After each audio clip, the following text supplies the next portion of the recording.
Hello, and welcome to another episode of I Want to Talk About This Album. I think at this point I'm only talking to Mike Pratt, who maybe is not even watching this because I know he hates Pearl Jam, and I can't convince him otherwise. And Damien seems to watch a lot of these videos. He's the Long Gone Loser Rock Show.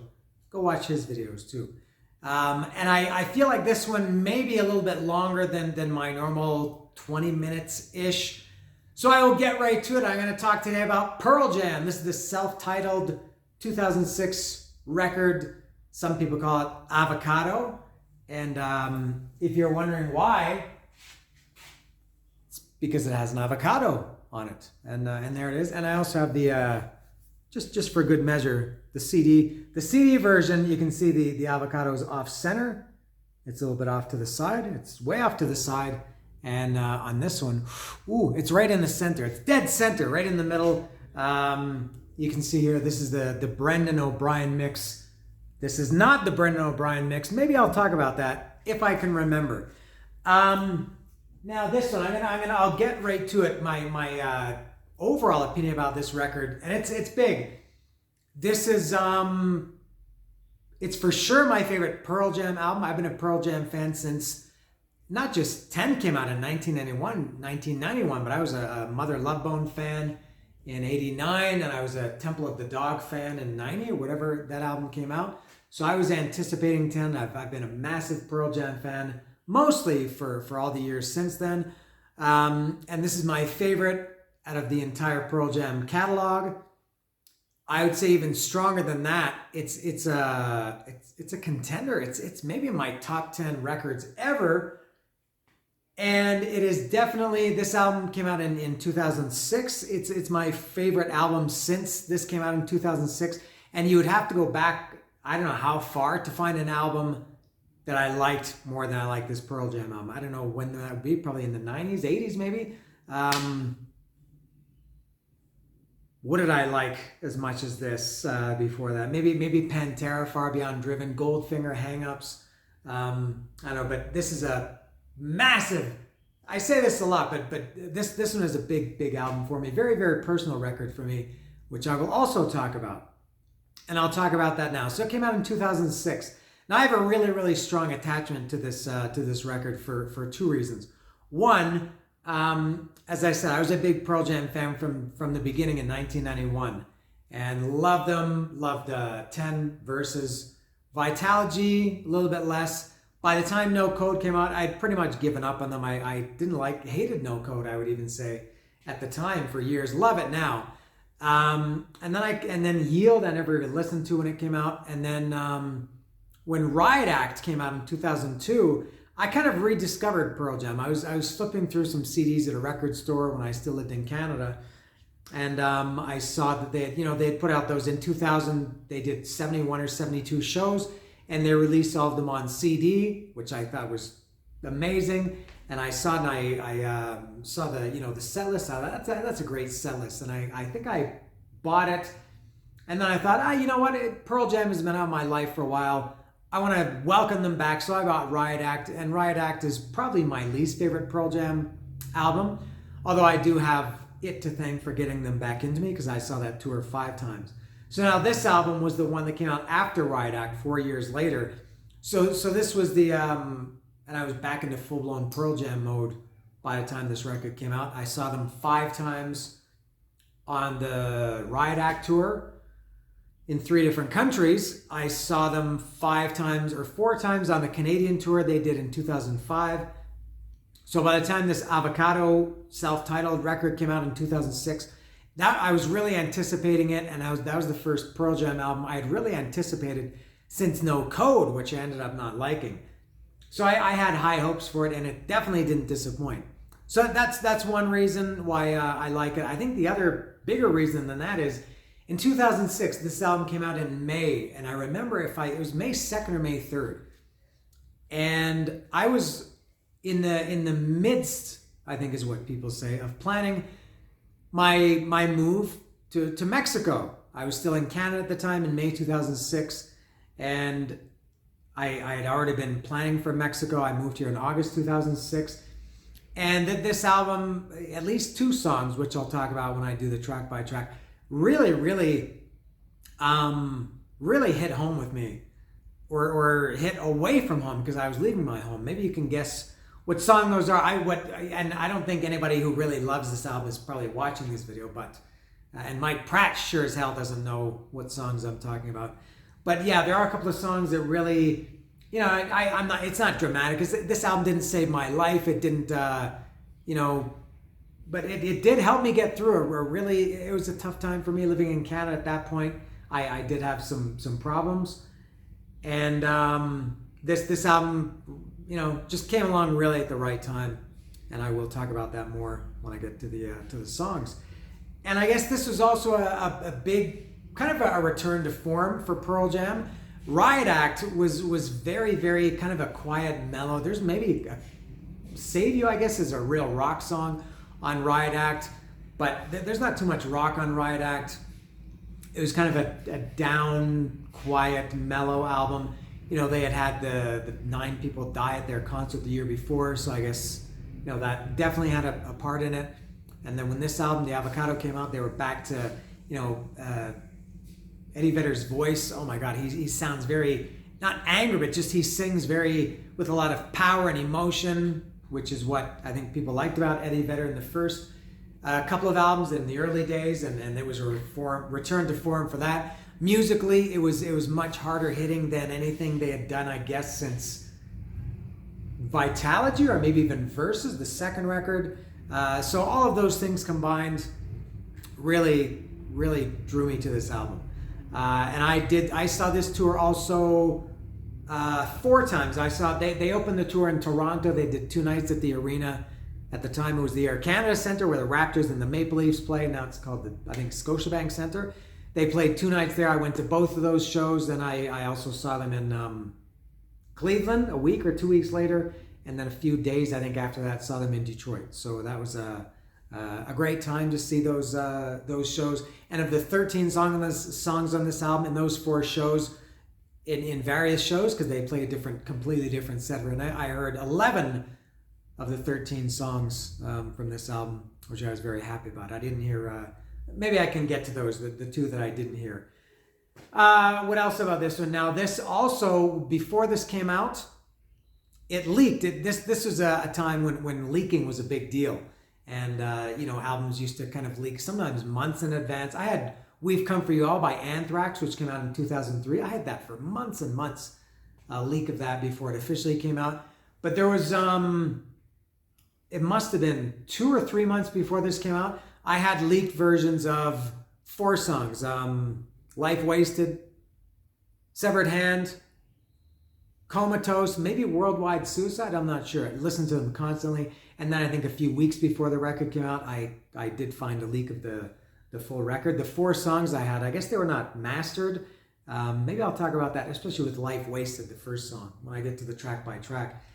And so that really, having those songs early kind of, also got me, I think, just hyped me up for the album. Now, I mentioned earlier that this is the Brendan O'Brien mix. So I got this one recently, and this will probably be the only and the last. I got Yield a couple of months ago. I traded another record for Yield. And so this is the only Pearl Jam record that I bought, and it'll probably continue to be. I don't think I'll buy another Pearl Jam record just because I associate Pearl Jam with CDs, but this was a great price and I did want to have it. Now, getting to the Brendan O'Brien mix, which came out, I think, in 2017. I downloaded this a couple of years ago, and it's not a big difference, but if you listen to them, especially with headphones, it is a noticeable difference. I think the original version from 2006, which I like, it sounds a little bit more, especially Comatose is very, I think the most obvious one that sounds the most obviously different in the Brendan O'Brien mix. And then first when I saw this, there was the Brendan O'Brien mix, I was kind of like, I don't want to buy that. And then I realized I don't really care because I don't listen to records too much. Most of the music I listen to is digitally, and I have both versions on my phone, so that's what I listen to. Mostly is the original version. And I just noticed this is, for what it's worth, this is Made in France. All right. Anything else about this? Can I get to the track by track? I think I can. So I will open this up. I can see that this is a gatefold. This is a really heavy duty album. It's a double album. It's I guess it's 180 gram vinyl, so you know it's good. And because it's a gatefold and a double record and 108 gram, it's quite heavy. My skinny Popeye or olive oil arms are really dragging down. I'm struggling to hold this up. So I better do this quickly before I lose all my strength and drop it. So I'll open this up. All right. And actually, before I get to that, I'll show the CD, which is really, really cool packaging. This is the Pearl Jam Fan Club, the 10 Club edition. I was in the 10 Club, the Fan Club at the time, which was great because you got early and better access to tickets. And I was seeing Pearl Jam a lot back then. Well, this is amazing packaging. This little CD booklet is really, really cool. It's got the lyrics. It's got cool kind of a not claymation. I don't know what this kind of stuff is, but it's pretty cool. I guess one lyric per page. There's Worldwide Suicide, Comatose, Severed Hand, Marker in the Sand, Parachutes, Unemployable. Very, very cool booklets. Very cool. And there's the back page. Yeah. Now I will open the record, which I guess the packaging is going to be the same or similar. I think at the time I thought, what a stupid album cover, but looking back on it, it's pretty cool. It's just very stark, it's just an avocado and an avocado on the back without the pit. There's no barcode, there's no credits, there's no copyright stuff. Very basic. Let me see. All right, there it is, the inside. And, oh, you know what? Okay, never mind. I was going to say there's no packaging because I was looking at the first one and there's nothing there. So there's the record. I guess it's just black. Yeah, just a black record. There it is there. And the second one looks the same, but it's got, Pearl Jam always had, this is a really, really thick, really top quality book. This is excellent. Wow, this is, smells funky.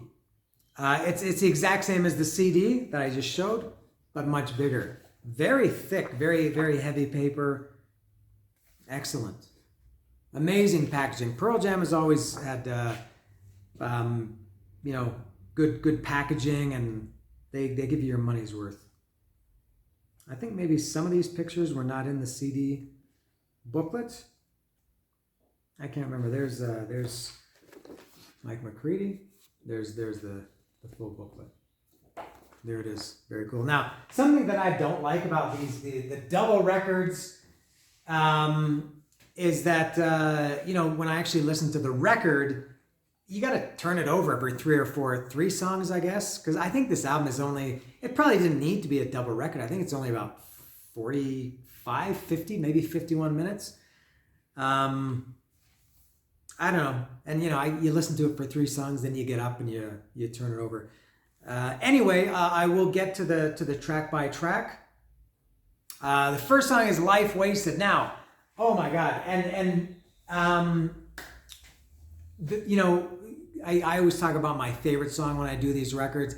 I can't really pick a favorite on this one because I love them all. There are obviously some ones I like better than others, and it's impossible to pick a least favorite. Something like almost the opposite of Peter Criss's 1978 solo album, which, as I've said several times, the worst album ever recorded in the history of music. I can't pick a favorite because they all suck, and I can't pick a least favorite, not because they're all great, but because they also all suck. This is the opposite. It's hard to pick one single favorite, and there's not really one that I don't like. But Life Wasted, first song, so I'll say that's my favorite, and that's maybe going to change. That's just, this is how Pearl Jam has several I guess, facets to them. And the rockin', this is a real, Life Wasted is a real hard rock song. This is what I love about Pearl Jam. And then there are a couple of other ones that are also what I love about Pearl Jam, but in a different style than Life Wasted. But this is the great riff on Life Wasted. And I guess it's the pre-chorus. I think ever since the first time I heard it, has always reminded me of Soundgarden.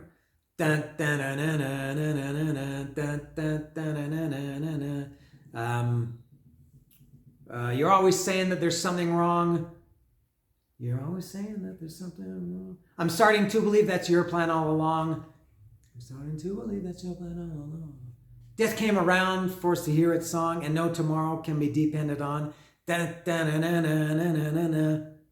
And when I had the original version of this, the leaked version of, as I said, Life Wasted, Severed Hand, Comatose or Parachutes, I'm not sure which, was pretty different than the version on the record. The version on this record, it's got a ripping solo. The last minute or so of this song of Life Wasted is Mike McCready just playing this great solo as the song, they repeat, I have faced it, Life Wasted, I'm never going back again.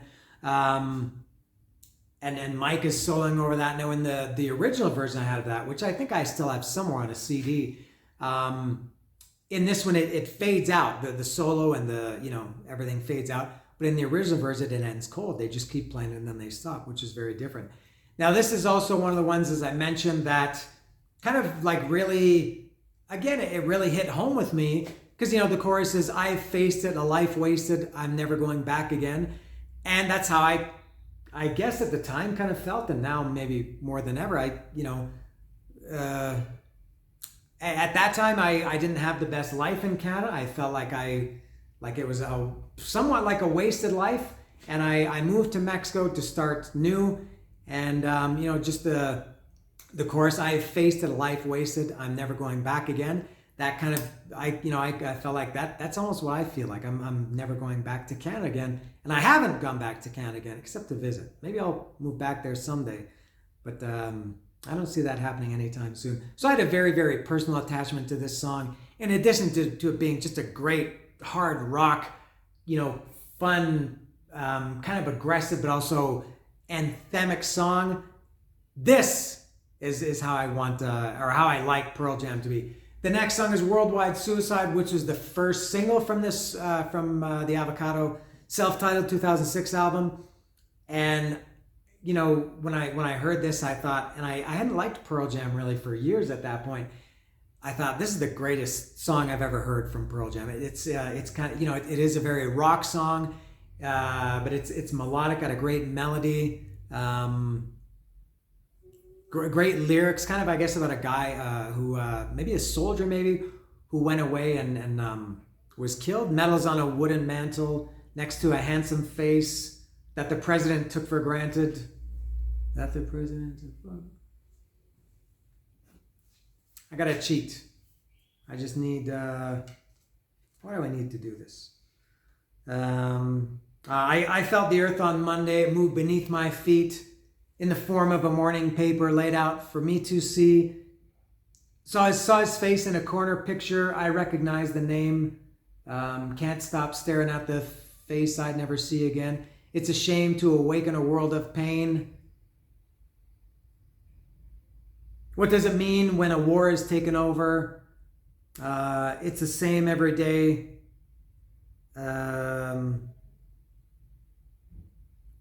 What will be saved and who will be left to hold her? The whole world over. It's a worldwide suicide. Medals on a wooden mantle next to a handsome face that the president took for granted. Writing checks the others pay, and in all the madness, thoughts become numb and naive. Thoughts become numb and naive. Can't remember. Anyway, just very, very catchy melodic song. Pearl Jam kind of stopped writing catchy songs at some point, kind of intentionally.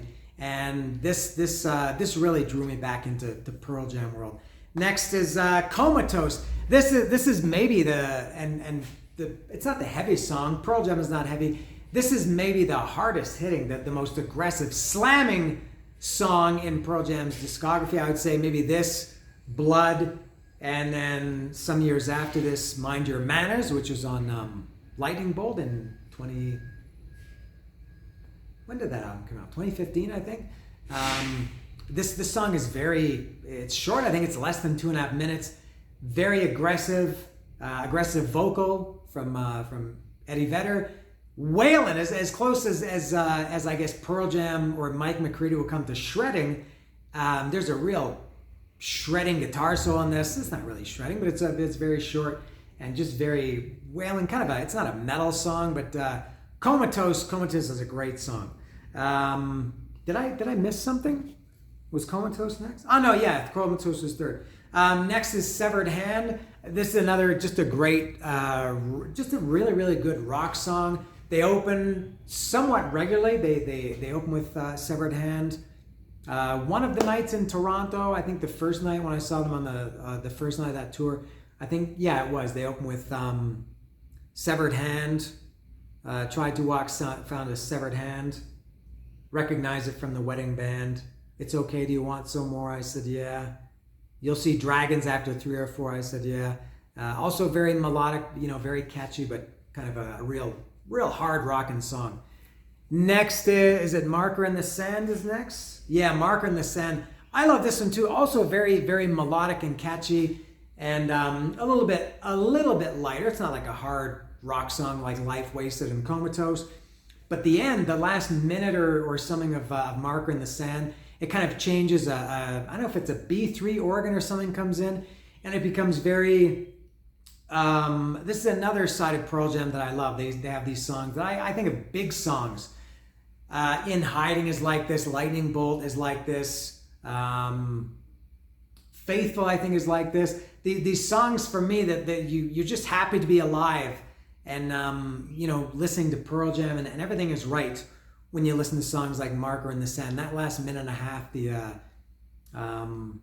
when Eddie Vedder is singing I'm calling out, it just sounds very, very happy. Everybody should be jumping up and smiling and waving their hands in the air. Amazing song, Marker in the Sand, and they're all favorites so far. Next is Parachutes. Yeah, Parachutes. What a beautiful, beautiful song this is. Pearl Jam has a lot of great ballad-esque songs. Black was obviously the first one. If not ballads, quiet songs. Elderly Woman, Behind the Counter in a Small Town. Even Oceans and Release they're not really ballads, but no. And this Parachutes, it's a beautiful, beautiful, almost like a lullaby acoustic song. Stone Gossard wrote this song. It reminds me a little bit of the Beatles. Again, very catchy, kind of a love song.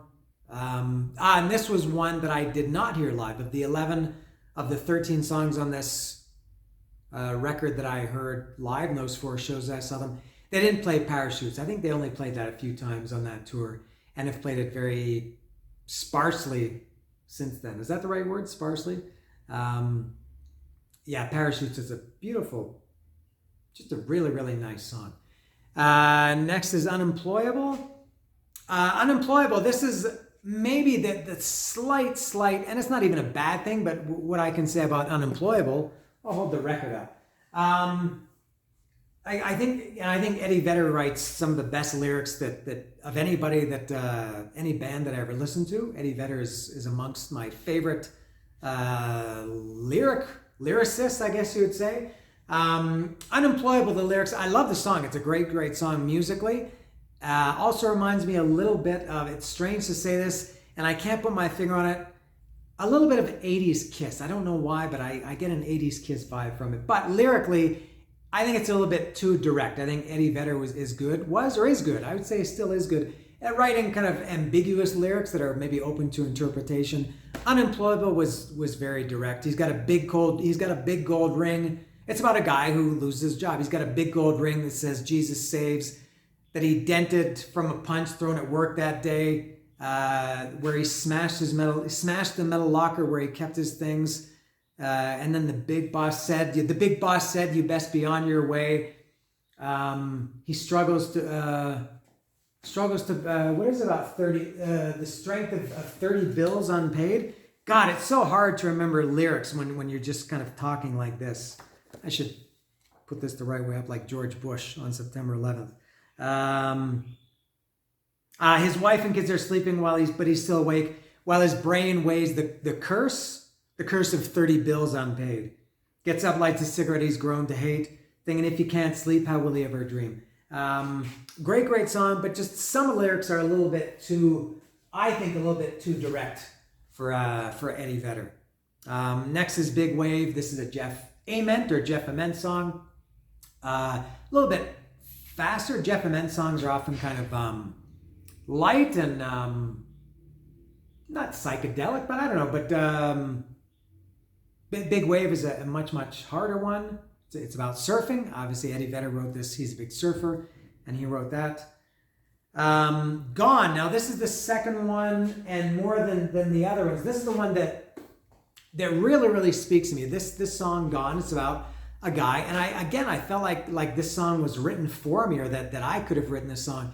It's about a guy, I guess, who's kind of tired of his life, not suicidal, but just who I guess you want to get the fuck out and, kind of start over and just leave everything behind, which is what I did, and that's what the guy in this song also did.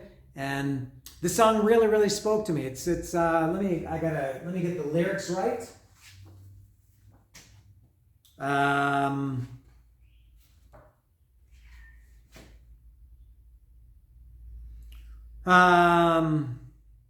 For the lights of this city, they only look good when I'm speeding, and I always sang it in my head as the lights in this city only look good when I'm leaving. I imagine myself on a plane and seeing the lights.